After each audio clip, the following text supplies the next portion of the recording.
JNU में देशद्रोह को लेकर मचे हंगामे के बीच कल एक और बड़ा विवाद हुआ। कल दिल्ली की पटियाला हाउस कोर्ट में छात्र संघ अध्यक्ष कन्हैया की पेशी के दौरान बीजेपी विधायक ओपी शर्मा ने सीपीआई कार्यकर्ता अमीक जामई की बीच सड़क पर पिटाई कर दी। देशभक्ति के नाम पर ओपी शर्मा ने सड़क पर मारपीट कर ली। वहीं राहुल गांधी कह चुके हैं कि विचारधारा के खिलाफ बोलने वाले को सरकार देशद्रोही बता रही है। सवाल यह है कि देश को आखिर कौन बांट रहा है, बीजेपी या कांग्रेस?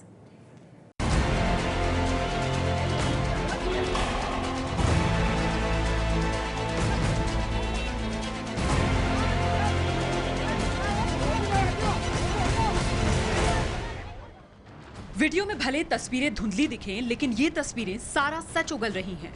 सड़क पर सीपीआई का कार्यकर्ता पिट रहा है और पीटने वाला बीजेपी का चुना हुआ विधायक है। अब ओपी शर्मा कह रहे हैं कि ये तो आत्मरक्षा में किया गया हमला है।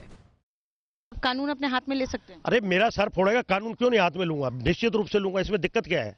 क्या आप पढ़े लिखे नहीं है? मैं अगर आपकी अभी गर्दन को पकड़ूंगा तो आप क्या करेंगे? एक्ट क्या करेंगे बताइए? आप कानून का इंतजार करेंगे? तो आपने सेल्फ डिफेंस में ये पूरा मामला तो किया? बिल्कुल निश्चित रूप से। लेकिन क्या सच में आत्मरक्षा ऐसे होती है?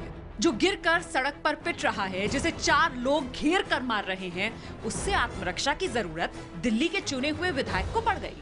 वहां जैसे कोर्ट से बाहर निकले तो सामने जो लोग खड़े हुए थे वो पाकिस्तान जिंदाबाद, हिंदुस्तान मुर्दाबाद के नारे लगा रहे थे। मैंने कहा भाई तुम ये काम मत करो, ये ठीक नहीं है। उनको समझाने की कोशिश की तो वो उग्र हो गए। मुझे सर पे पहले चोट लगी है, उसके बाद में जो कुछ हुआ है वो सब जो है उस एक प्रक्रिया का हिस्सा है। तस्वीरें देखिए, विधायक सड़क पर गिराए सीपीआई कार्यकर्ता अमीक जामई का कॉलर पकड़े हुए हैं। इन 2 तस्वीरों में गर्दन और कंधे से पकड़ने की कोशिश कर रहे हैं ओपी शर्मा। विधायक की चिल्लाते हुए ये तस्वीरें देखिए। दिल्ली पुलिस की भूमिका इस तस्वीर में और इस तस्वीर में बेबस अमीक को चारों ओर घेर कर खड़े हैं। तो क्या ऐसे की विधायक ने अपनी आत्मरक्षा? पहला बार किसने किया? ये जो स्टूडियो वाली बातें इनको छोड़ दो। हर चीज जाके आदमी पुलिस को 24 घंटे बताता नहीं है कि यदि कोई उसका सर फोड़े तो किस चीज का इंतजार करें? आपके आने का इंतजार करें, पुलिस के आने का इंतजार करें? क्या ये विधायक के बोल हो सकते हैं कि मेरे पास बंदूक होती तो मैं गोली मार देता? हाँ, तो आप देशद्रोह की बात अगर करोगे तो मैं इस हिंदुस्तान का नागरिक हूँ। सोच आपके पास बंदूक नहीं थी? किस? हाँ बिल्कुल है। कहाँ है वो सीपीआई का आदमी? आपके स्टूडियो में बैठा है क्या? जो फुटेज दिख रही है उसमें तो आप मारते हुए दिख रहे हैं सर। आपकी जो मानसिकता है, इस देश को स्टूडियो नहीं चलाएगा। लाइन खींच के ये तय करना पड़ेगा कौन उनके समर्थन में और कौन उनके विरोध में है। इंक्वायरी कमीशन जेएनयू के वाइस चांसलर ने बिठाई है। मेरा सर फोड़ेगा आके। अमीक का दावा है कि कोर्टरूम के भीतर वकीलों की गुंडागर्दी का विरोध जताते हुए उसने नारे लगाए और तब उसकी पिटाई की गई। तो हमने वहाँ पे नारे लगाए कि रोहित वेमुला का मुद्दा नहीं दबेगा, ठीक है, कन्हैया के लिए हम लड़ेंगे।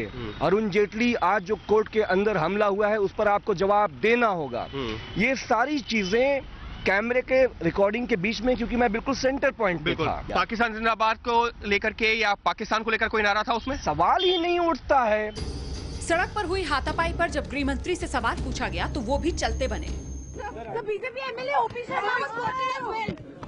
सीपीआई कार्यकर्ता अमीक कन्हैया की कोर्ट में सुनवाई के लिए आए थे, जो सीपीआई से जुड़े छात्र संघ एसएफआई से जेएनयू छात्र संघ का अध्यक्ष चुना गया।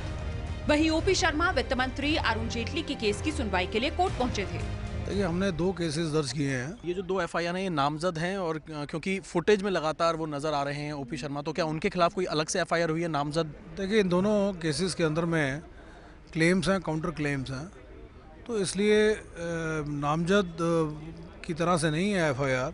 इस एन ओपन केस, देखा जाएगा कि कौन सच्चा है और कौन झूठा है। ओपी शर्मा की इस हरकत पर आम आदमी पार्टी गिरफ्तारी की मांग कर रही है, वहीं बीजेपी सिर्फ घटना की निंदा कर रही है। तो इस पर बीजेपी क्यों नहीं एक्शन ले रही? पार्टी को अपना काम करने दीजिए ना। आप घटना कल की है ना, पुलिस अपना काम करेगी। मैंने तो कभी नहीं कहा घटना ठीक है। क्या बीजेपी विधायक पर कोई डिसिप्लिनरी एक्शन होगा? अब ये तो बीजेपी तय करेगी ना। मैं कहता हूं ना, जब कह रहा हूं कि ये उचित नहीं है। ओपी शर्मा तो गोली मारने तक की धमकी दे चुके थे। तो सवाल ये है कि बीजेपी क्या अपने विधायक पर कार्रवाई करेगी